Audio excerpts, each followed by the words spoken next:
ప్రవాస భారతీయులు అంటాం.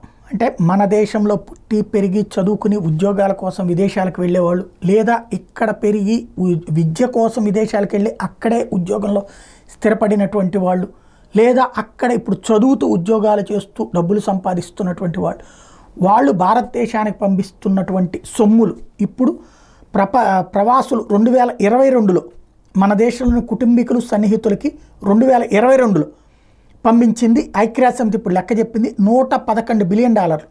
అంటే టోటల్గా చూసుకున్నప్పుడు 9.2 లక్షల కోట్లు ఈ దేశానికి వచ్చినాయి.